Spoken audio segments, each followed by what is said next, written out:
दोनों से जानना चाहूंगी, कोई कह रहा है मुक्केबाज एक लव स्टोरी है, कोई कह रहा है इंडियन स्पोर्ट्स ड्रामा पहली मूवी बात वो है। मुक्काबाज है, मुक्केबाज, ओके। सो क्या है मुक्काबाज? मुक्काबाज एक लव स्टोरी है, एक स्पोर्ट्समैन की लव स्टोरी है। और स्पोर्ट्समैन जो है वो बॉक्सर की लव स्टोरी है। मुक्काबाज प्रेम कहानी है और एक अद्भुत प्रेम कहानी है, जो कि इस तरह की प्रेम कहानी बहुत रेयर सुनाई देती, जहाँ पे लड़की बोलती नहीं है और बोल नहीं पाती और लड़का बॉक्सर है। तो उनके बीच की प्रेम कहानी है और उसके पीछे हिंदुस्तान में क्या हो रहा है और कैसे कुछ एक सामाजिक ताना बाना बुना है। हाँ, सिस्टम का एक सामाजिक ताना बुना। तो बड़ी एक बहुत ही मज़ेदार लव स्टोरी है, ह्यूमर है, एक्शन है, मसाला है, पारिवारिक है और सबसे बड़ी बात जो इस फिल्म की यूएसपी है कि अनुराग कश्यप की फिल्म में गाली नहीं है।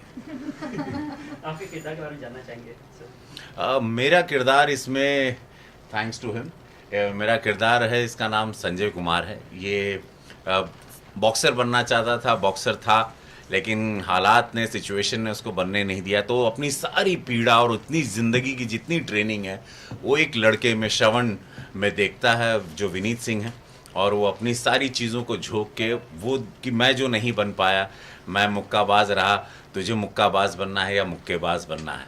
तो मुझे तो लोग मुक्काबाज बोलते थे, एक तंज है, जैसे कि देखो आया मुक्काबाज, बड़ा आया मुक्काबाज, तो तुझे मुक्काबाज बनना है या मुक्केबाज, ये है। तो वो अपनी सारी चीज़ें उसमें झोंकता है और किस तरह से वो आपको फिल्म में बड़ा मज़ा आएगा। कैसे ट्रेनिंग होती है, एक देसी ट्रेनिंग कैसे होती है, वो गंगा जी में तैरने से लेके, वो टिपिकल अनुराग कश्यप जैसा चाहते थे कि एक देसी लड़का कैसे ट्रेंड होता है और कैसे हम वो जो गोल्ड मेडल या सिल्वर मेडल्स आते हैं, हमारे कुछ लेके आए हैं पहलवान लोग, वो कैसे ट्रेंड हुए। तो ये बड़ी मज़ेदार फिल्म उस हिसाब से लगेगी। गाने की बात करें तो जो टाइटल सॉन्ग है पैंतरा, उसे काफ़ी सराहा जा रहा है, लोगों ने कहा जा रहा है कि it is a blend of EDM, क्योंकि न्यूक्लियर ने कहा है। तो उस पर थोड़ा सा जानना चाहूँगी। इवन रवि सर आपकी भी वॉइस ओवर है उसमें। That's thanks to me. पैंतरा गाना तो है, मतलब पैंतरा गाना तो सब कुछ एक समागम है हर चीज़ का फिल्म में। और वो रवि जी ने भी वॉइस दी है, डिवाइन ने भी गाया है, न्यूक्लियर ने कंपोज किया है। वो गाना बहुत समय लगा हमें करने में, 5-6 महीने गए थे उसमें। और पहले वो गाने में होगा क्या, कह क्या रहे हैं, वो समझने में काफ़ी समय लगा। फिर जब आया, विनीत कुमार सिंह ने पूरा गाना लिखा है और डिवाइन ने रीराइट किया। एक रैपर जो होता है वो अपने गाने को अपने टोन में, अपने रीराइट करता है हमेशा, और फिर उसके बाद वो गाना बना। मूवी के नाम पे ऊपर लिखा है कि बहुत हुआ सम्मान। सो उसका लॉजिक थोड़ा सा जानना चाहेंगे आपसे। बहुत हुआ सम्मान मतलब हम लोग जब बहुत सारी चीज़ें नहीं कर पाते हैं लाइफ में, हमारी ट्रेनिंग ऐसी कि हम हमेशा से वो हमारे कंट्री में हम लोग बहुत ऑफेंस लेते हैं, हम लोग बहुत जल्दी ऑफेंड होते हैं। हाँ, और वो हमें एक आदत पड़ गई, हम लोग हमें ऑफेंस लेने की आदत नहीं है, हम लोग बड़े नहीं हो पाते। हम लोग, मुझे लगता है कहीं ना कहीं हमें बड़े होने की ज़रूरत है, ताकि एक आदमी को अपनी ज़िंदगी जीने दें आउट ऑफ रिस्पेक्ट। हमारे यहाँ बच्चे, बाप जो है डिसाइड करता है बेटा क्या बनना चाहिए, क्या करना चाहिए, बच्चों को क्या करना चाहिए, और बच्चा भी उसी रिस्पेक्ट में, उसी सम्मान में वही सब करता है जो माँ बाप कहते हैं, और कई बार अपने खुद के सपनों को मार देता है। सर, ये मूवी स्पोर्ट्स पे डिपेंड है, तो स्पोर्ट्स में सिर्फ इंडिया में सिर्फ क्रिकेट को बढ़ावा दिया जाता है, तो क्या इससे सोच बदलेगी इस मूवी से?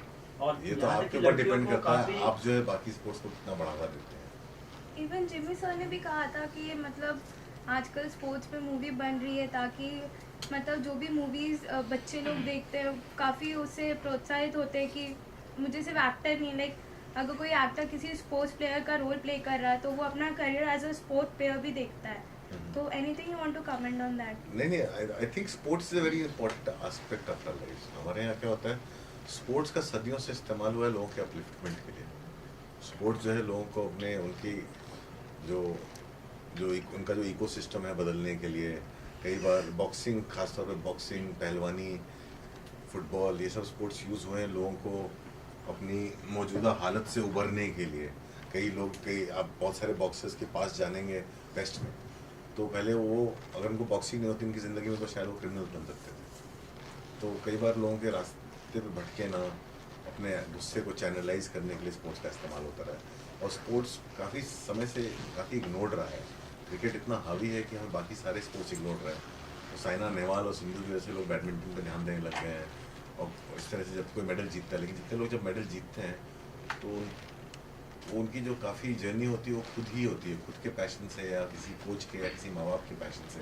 हमारा सिस्टम जो अपनी जगह पे है, यहाँ स्पोर्ट्समैन को सपोर्ट करने के लिए नौकरी दी जाती है, स्टेडियम्स बने हुए हैं, लेकिन एक इनकरेजमेंट नहीं, पर्सनल सुपरविजन, एक सिस्टम इस तरह से नहीं है जो स्पोर्ट्समैन क्रिएट करे। सुविधा सारी हैं लेकिन वो छोड़ दिया कि आपको लेना है तो लो। वहाँ आने के बाद कोई मार्गदर्शन नहीं है, कोई ट्रेनिंग नहीं है, वो सब एक सिस्टम के तहत जो सरकारी चीज़ें जैसे सारी होती हैं, तो वो जो है उसके बारे में भी कमेंट है फिल्म में, और किस तरह स्पोर्ट्स को हमें सीरियसली लेने की ज़रूरत है। ओके सर, आपका और आनंद सर का कोलैबोरेशन सबको बहुत पसंद आया, सबको बहुत अच्छी लगी, if we talk about trailer and everything. तो आपका एक्सपीरियंस कैसा रहा आनंद सर? मुझे बहुत मज़ा आया काम करने में। मेरे को पहली बार ज़िंदगी में ऐसे, मतलब हमारी जब फिल्म लिखी हमने पहले सबसे पहले जिस स्टूडियो के पास गए तो स्टूडियो ने एक मिनट सर,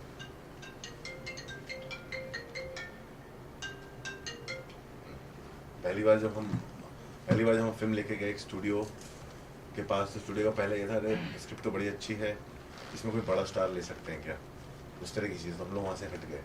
जब आनंद सर से मिले तो आनंद सर ने बोला यार ये फिल्म हम लोग बनाते हैं, लेकिन उन्होंने ये नहीं पूछा कौन है इसका, उन्होंने कभी नहीं पूछा, उन्होंने कहा ये फिल्म बनानी है, आप तुम बनाओ, शुरू करो।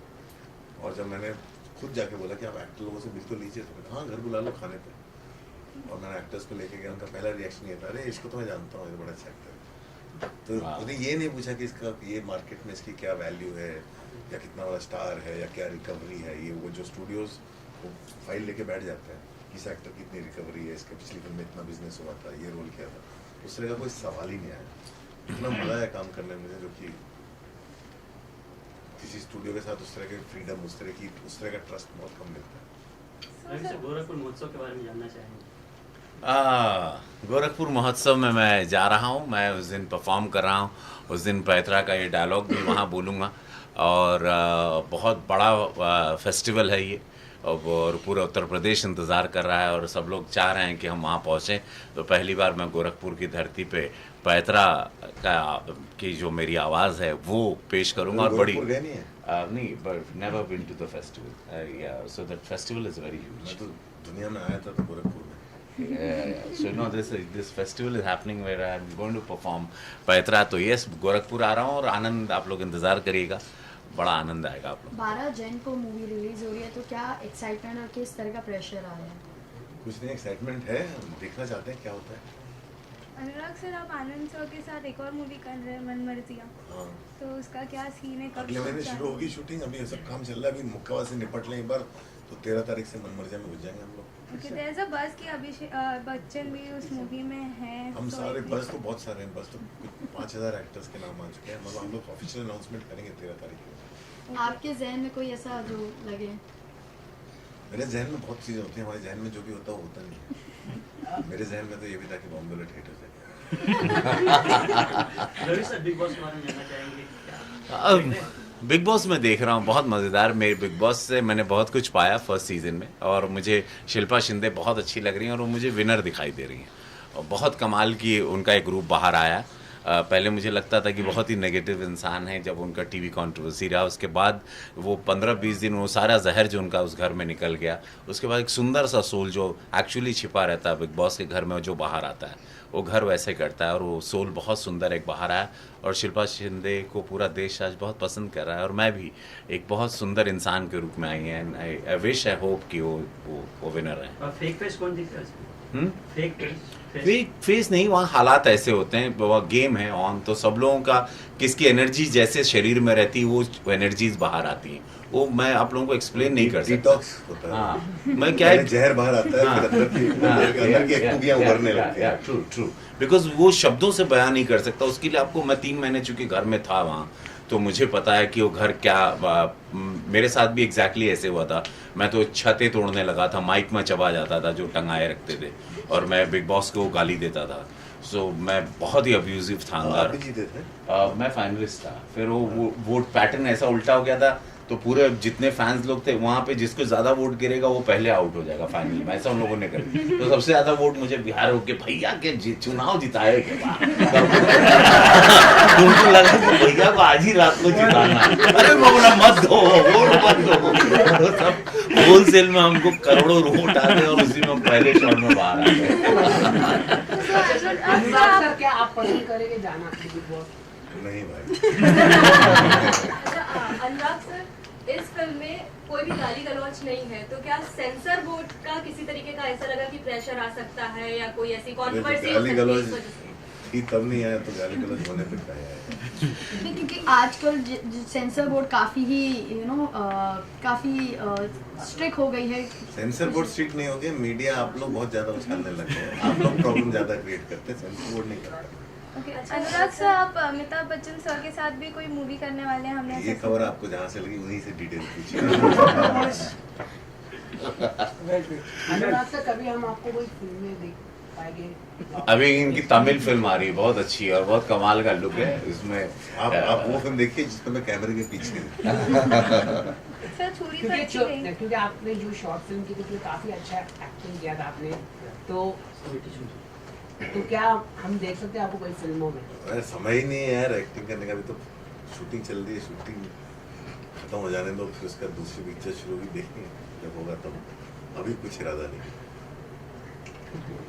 अच्छा सर, पद्मावती भी रिलीज हो सकती है जैन में, तो क्या अच्छी लग बात रहा है है। आपको कि किसी तरीके का असर हो सकता है आपके फिल्म पे, मुक्काबाज पे कुछ? क्यों भाई, अच्छी बात है, पद्मावती के लिए हम लोग सब इंतजार कर तो रहे मूवी हैं। और भी क्लैश हो रही है आपके साथ में, काला कांडी और 1921। वो क्लैश वैसा कुछ होता नहीं है, आप लोग कहेंगे ऐसे सब। Let's stick to the सब film. पिक्चरें रिलीज हो रही हैं और सारी पिक्चरें अच्छी हैं, सब पिक्चरें चले भाई, सबको अपनी अपनी जगह मिले। ऐसा कुछ नहीं है यहाँ पे कि क्लैश हो रही Last है, question. उससे क्या इफेक्ट होगी या क्या होगा।